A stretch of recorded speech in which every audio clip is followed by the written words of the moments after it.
Welcome to this very special edition of the KJ Masterclass Live, the show which ensures that you profit from your time spent here with experts, either through their insights, information, or simply learning from them. And today we have Oksana Kukurudza. She is an author, management consultant, and managing director of Accenture and is based in New York. Welcome to the show, Oksana. Thank you so much, Kaj, so much, AJ, for having me. Really appreciate it. You and are having welcome. me in Kaj Masterclass. Both are correct. Both are correct. Welcome to the show. Welcome to India in this online format, digital format. And I'm sure what we are going to discuss is something very, very important. We'll discuss about your book, upcoming book, about the war in Ukraine and how you feel as someone based in UK now, a daughter of Ukrainian refugees who have seen very tough times in the past. So that hurt of history is always there. So my understanding for the audience, Oksana, first to understand from you, your new book that will be coming soon, Sunflowers Bend But Rarely Break. What is this book about? And it's a nice name. Help us understand the name of this book. And this is where we begin our discussion. Sure, absolutely. So first of all, thank you so much for having me, AJ. And I'm really excited to be in front of, first of all, a large Indian audience as well as an international audience. Through my work, I've spent a lot of time in India. In fact, I'll be in India again in October. So I'm very happy to be here with you. Secondly, I am here for maybe a little bit of a bittersweet discussion. So when the war started in February of 2022, it really impacted me very personally for a couple of reasons. One is, while I was born in the United States, I live here in New York, I was able to spend a couple of years working in Ukraine back in the mid to late 1990s as a public accountant. And so I really got to get to know the people and understand them.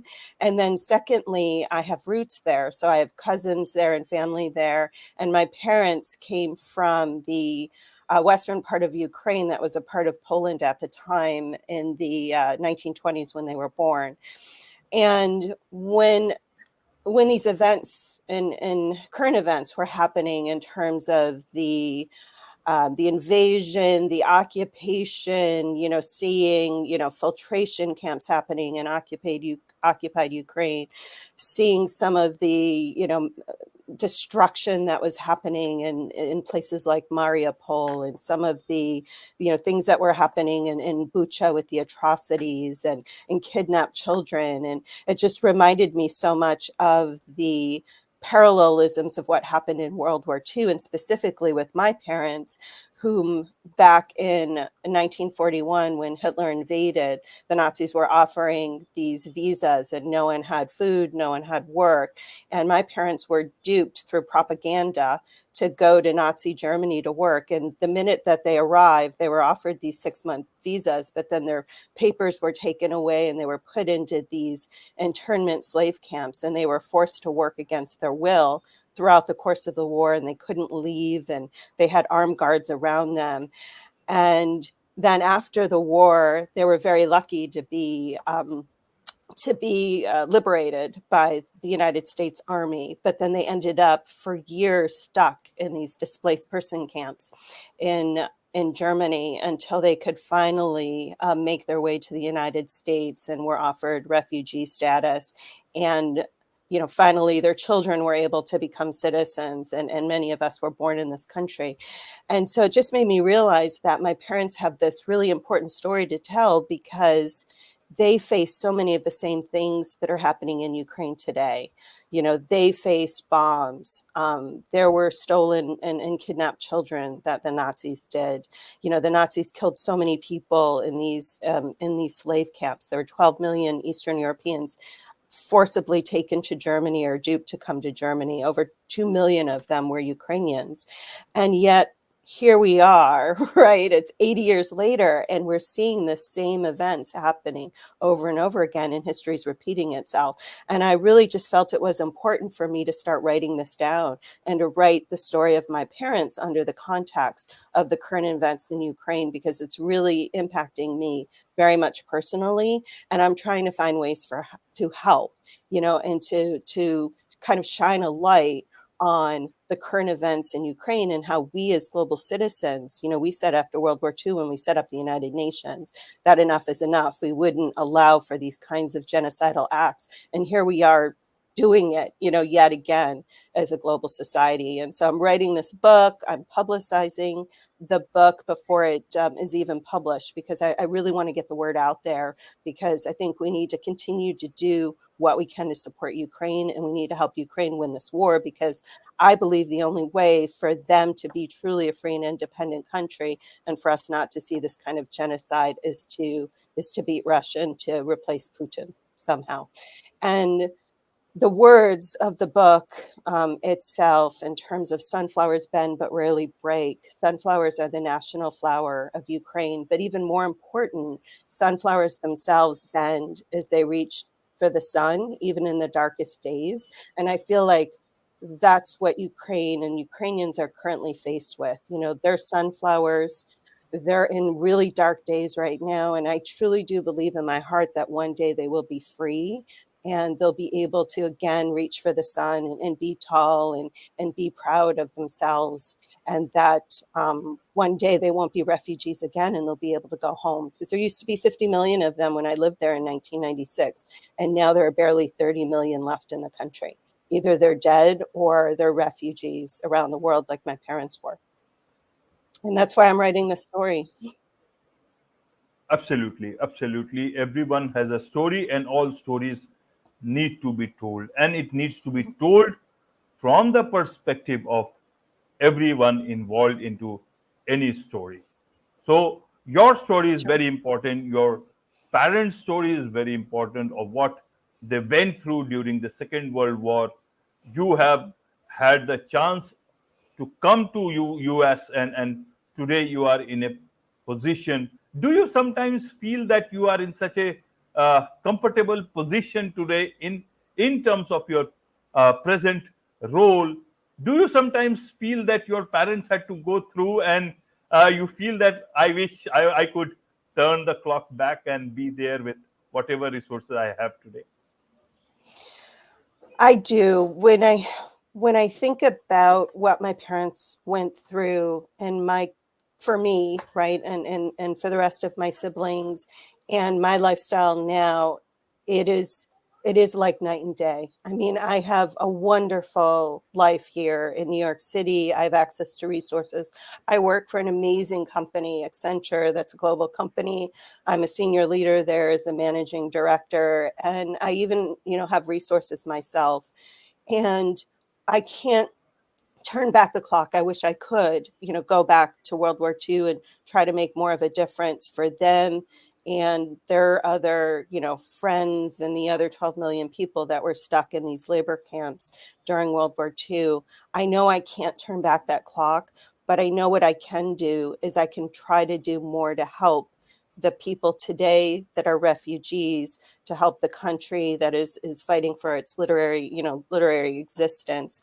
And so what I want to do with my advocacy and for this book, and I made this conscious decision when I decided to write this book, is most of the proceeds of this book will go to a foundation that I'm setting up to give to charitable organizations that can help Ukrainians, either through the current refugee crisis or the future reconstruction of their country once they are free and liberated. And I'm making almost a second job of my life and second career. I'm, over 50 now. So, it's time for me to look at what I can do to give back to society now that I've done well myself. And, this I believe is what my goal in life is going to be, is to try to find ways to help the country build itself back up and reconstruct, and bring the Ukrainians back home. Right, right.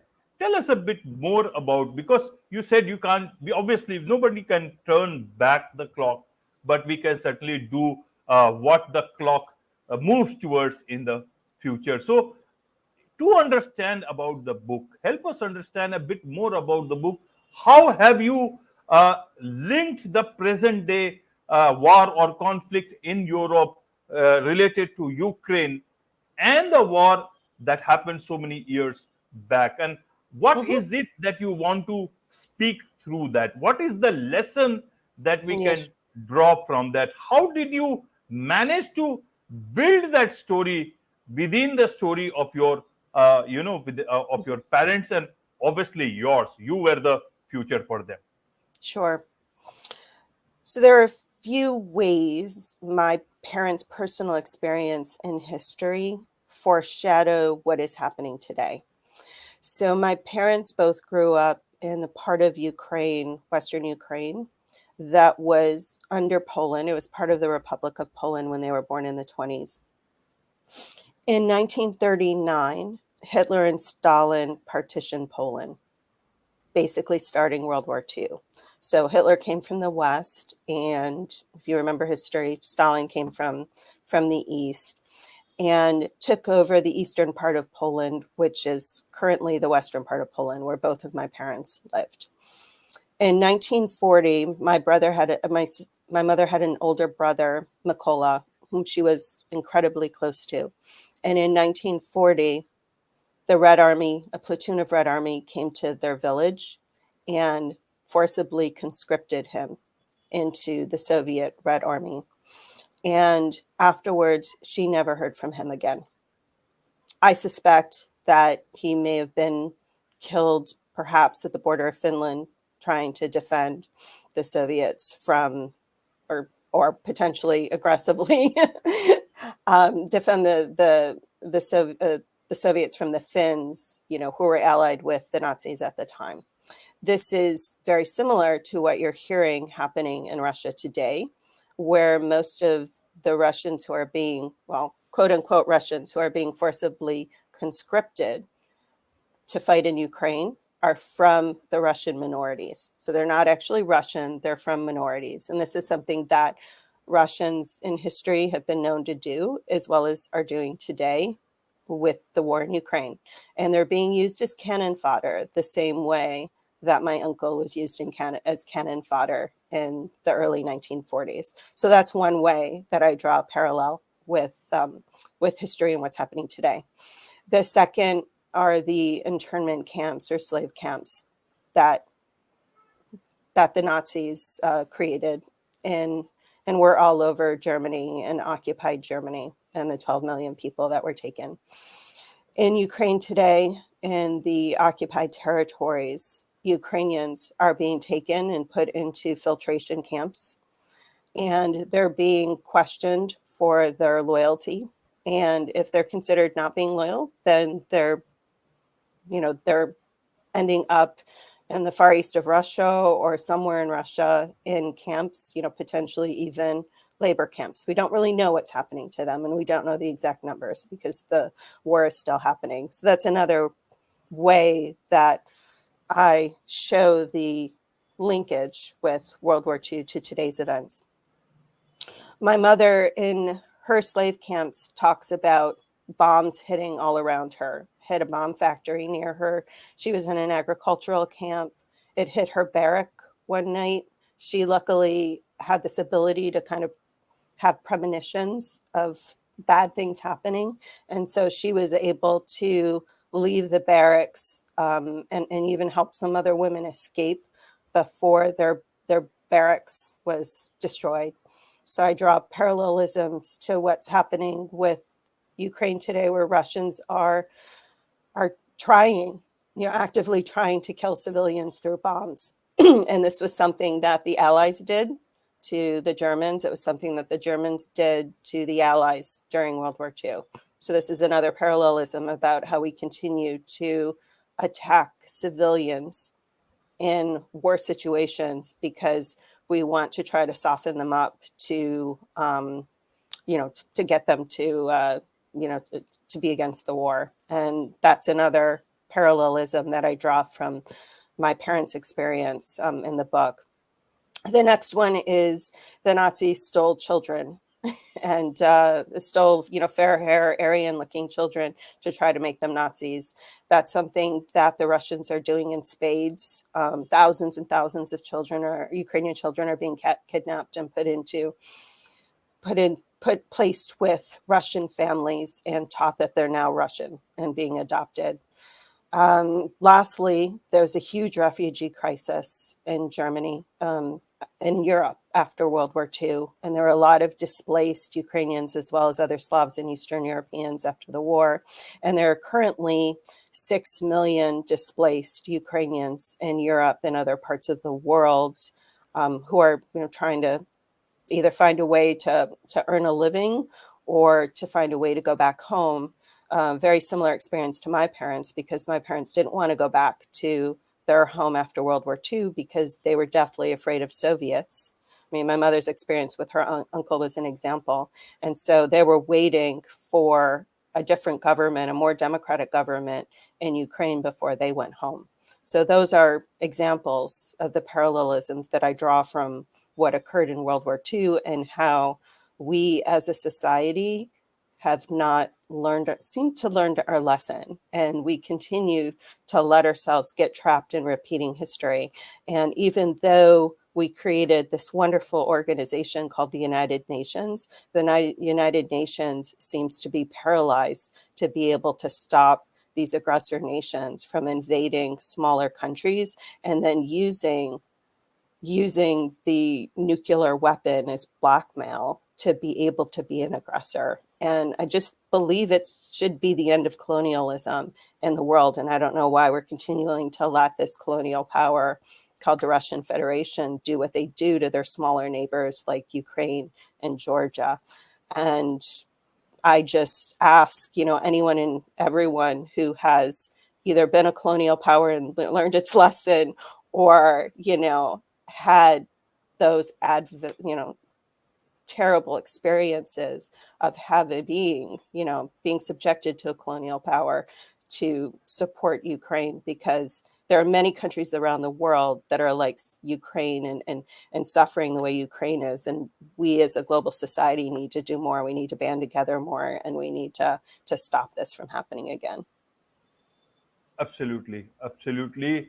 I guess whether small or big, a lot of nations, whoever has the power to want to exercise it in, I don't know what they want to protect. Even the US has been accused of, being one of the most warring nation. Even one of his former presidents exactly told something like that. And that is for them to look at it.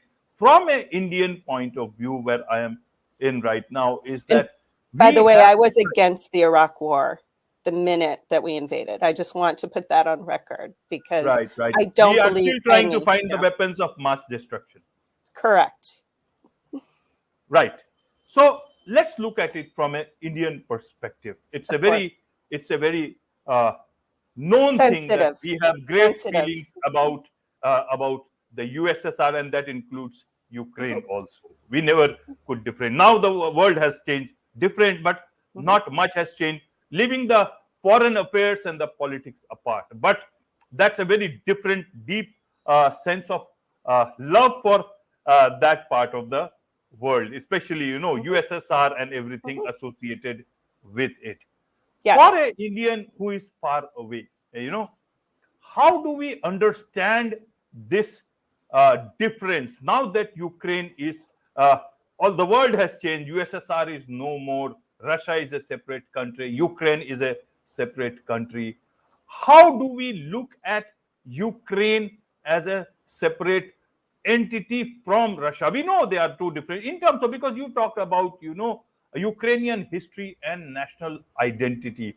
How would you explain someone who looks at Ukraine as being a part of, the larger USSR, and look at it from a different perspective, not in a negative way, but a positive way, because we have to realize things in today's time. But a lot of people who are, say, 50 plus, or even they have seen it all together, and then things have changed. So for them, what would you like to say? You said about the sunflower being the national, flower of Mhm. Ukraine. That is one thing I learned today. I hope I heard that correctly. Mhm. Tell us a bit more about the Ukrainian identity. I guess, what is it this fight about? What is it that Russia is fighting for?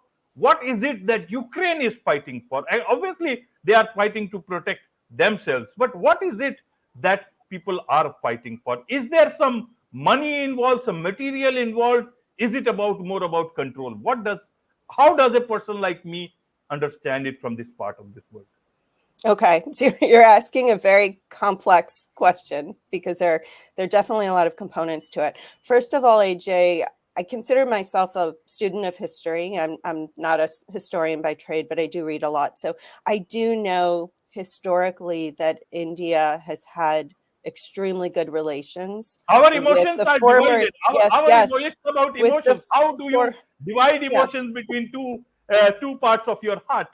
I understand that. Yep, with the former USSR, as well as I think, too, with the Russian Federation, probably a little bit more than Ukraine, from at least what I've read. So I'm going to talk about it in that context. And I'm going to make my case. And of course, I'm a Ukrainian American, so I'm going to be a little bit biased, but yet I want everyone to know on the show, I have a lot of Russian friends and I have no animosity towards Russian people. And that's not why I'm writing this book. I don't blame them. To me, this is about Ukraine fighting for its national identity against a government that won't recognize its right to exist. And so that's the first thing that I want to state. Secondly, Russia and Ukraine have had a very complex history, and we would probably need another 30 minutes to really give it some justice, AJ. But let me let everyone know that there are three countries, three modern nations that consider the beginnings or their origins being the Kiev Rus Empire back in the early 600s, 400s. I think it started, but started to become powerful in the 600s and 700s, and the capital of it was Kiev. And no one can say any different than the capital of it was Kiev. So you need to think about this war in that context and who's in power: Vladimir Putin, not the Russian people. Moscow, which was the beginning of the Muscovy dynasty, started in the 1100s as kind of a backwater town of Kiev Rus. After the Mongols invaded and Muscovy started to become powerful, in the 1700s, part of Ukraine became a part of the Russian Empire. And I believe it's always been Vladimir Putin's goal to say that Ukraine and Kiev is Russian and they don't have a distinct identity, so that he can claim Kiev Rus as Russian, even though it isn't, because Kiev Rus's boundaries were part of current Ukraine, Russia, and Belarus. So I think that's one of his reasons for this war that are more cultural maybe than even political. His second reason for this war is he's a dictator, and dictators always need to find an external enemy if they don't have 100% of support at home. And so if you've noticed over the past 20 years, he'll pick on a country when he's starting to feel like his own, personal popularity is starting to fall. So I believe that's another reason that he's invading. Thirdly, Ukraine has always had its own identity. It's always had its own culture. It's always had its own language. But during the Russian Empire, during the USSR period, Moscow acted like a colonial power and tried to Russify Ukraine and tried to either eliminate its history or attempt to say its history was Russian. And I even learned some of that in my own books in the US as growing up. And it took me time as a teenager and early adult to do my own research to realize that Ukraine had a thriving history way before the Russian Empire existed, and Russia co-opted a lot of that history. And I want your listeners to understand that and maybe kind of do some research of it, because I think we were all duped globally about true history and the real narrative. Lastly, Ukraine, since its independence from the USSR and Russia, have taken very different approaches to government and to how they want to become a modern nation. Russia has decided that they want a strong man and have continually elected the same person as president, prime minister. One can argue how much there's free elections in Russia, because I've heard Russians say that not everyone can even vote. So I don't know how fair and free those elections are, but they've basically decided that they're moving down the path of autocracy and not democracy. Ukraine has made a very different decision. They have had 6 presidents since 1991. They have a thriving parliament. There's lots of corruption there, but you could say the same thing of India. But I would never say India isn't a thriving democracy. So yes, Ukraine has taken this path of democracy, while, not perfect, imperfect, with some corruption, but they've made that decision. They've also made the decision that they want to be European, and they want to be a part of the European Union, and they want to be a part of NATO. And that's also very different from Russia and what Russia wants. Russia wants an autocracy, at least the government does, an autocracy, and they want to either reconstitute the USSR or the Russian Empire, or if they can't have that, then they want a bunch of neighbors that are either pro-Russian or at the very least neutral, and that's not what Ukraine wants. And so it would be very hard for them ever to really come together to make a compromise. And I'm not convinced, even if Ukraine said tomorrow to Vladimir Putin, okay, I will be a neutral party. I will not join NATO. I will not join the EU. I will be neutral. I don't believe that Russia will leave Ukraine alone, even if they made that deal, because I really do believe that their positions are so separate that Russia will never allow a Ukraine that's freely democratic to exist, because it could threaten Russia's current political system. Okay. Well, thank you for Does that. that help? Yes, indeed. I am much more educated on the history part of it. I also have read a lot about that maybe this problem is because of Ukraine's desire to join NATO, and maybe how the Western world or the US wants to be reaching very close to Russia. But Yeah. that is, I am not a historian. I only read things and I'm Yeah. trying to understand it. I But think as if I right. could make another point, sorry, about I feel the differences, or what's unique about Ukraine as well, is when I lived in Ukraine in the mid 1990s, one of the things that I was told that I also saw myself, and hopefully everyone one day will be able to go to Ukraine to see this, is if you travel around the Ukrainian cities and you look at the names of the venerated buildings, like the names of the universities, the statues in the main courtyards and squares all across Ukraine, you don't see military leaders and you don't see politicians. What you see are writers. Like the greatest Ukrainian writers are the most venerated individuals in the entire country. In fact, they even renamed a city, Ivano-Frankivsk, for the great writer Ivano Franco. So I also would like your international audience, your Indian audience, to also understand that Ukrainians aren't about power. They're not about military excellence. They're about thought leadership.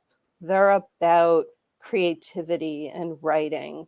And I think that is just another thing, other than sunflowers being the national flower, that I would like everyone to know. Absolutely. So is it what happens to the people? Is it if the problem is it the problem only because of the leadership? In the history of a nation, leaders come and go, and chapters keep getting written by one leader to another. systems change. Some people move towards democracy. Some people continue to have the SIP system. But the desire to change or the desire to have a better life is always within the citizens or the humans who are residing in those countries or whatever we want to, or those patches of land that one have. How do you look at or separate things from the war from the people? Obviously, as you said, you a lot of Russian friends. How do, and a lot of media reports said that a lot of people in Russia, the common citizens, they were looking at Ukraine or the war in Ukraine a bit differently, perhaps, than the leadership.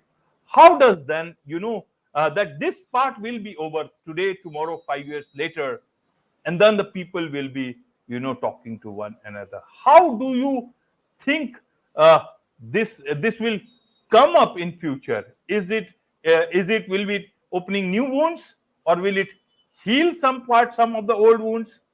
And secondly, how have you dealt with this in your book? What I'm quite intrigued by the kind of ending you may have gone for. Obviously, the book is yet to come, but I just want to get some sense of, it needs a lot of, fine balance, a lot of handling, fine handling towards the end.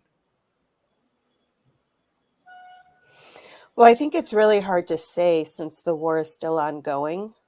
And I also think it's hard, AJ. I mean, most the Russians that I speak with are here in the United States. I don't really have the connections back in Russia, because so many of the people I knew in the 1990s have come over and lived in Europe and the United States, because they were very kind of Western facing, and worked for, Western companies.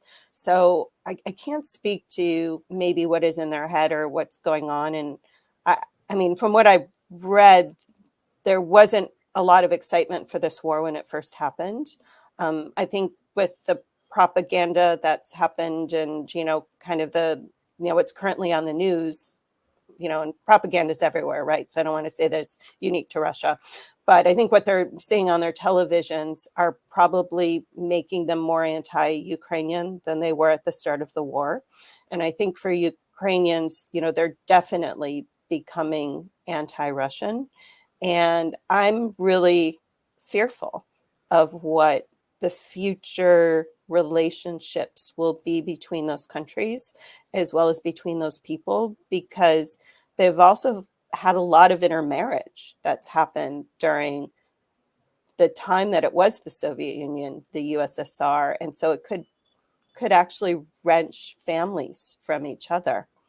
And all of those things make me very fearful, because I don't believe that it will be peaceful and it will be all chocolates and roses after this war ends, whenever it ends. I think it will be years of animosity, and I don't know how to reconcile that. I haven't figured out that answer. So in terms of how the book ends, I end the book before the war. So, but I am writing an epilogue about the war, which obviously the epilogue isn't complete because the war is still ongoing.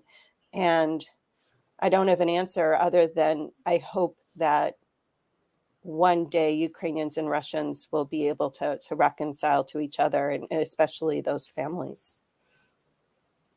Absolutely, absolutely. Some answers can only be given by the future. And for that, we have to walk into the present and walk strongly together. So that, be that as it may, when is your book coming out? Any ideas for us? Well, I'm hoping to have the draft written by the end of this year. And so I'm hoping sometime next year that it will be out. Right, right. With a lot of hope, both for the book and for the conflict in Europe. It's a wrap on this very special edition of the KJ Masterclass Live. Thank you so much indeed for joining us. Thank you so much for having me, AJ. I really appreciate it.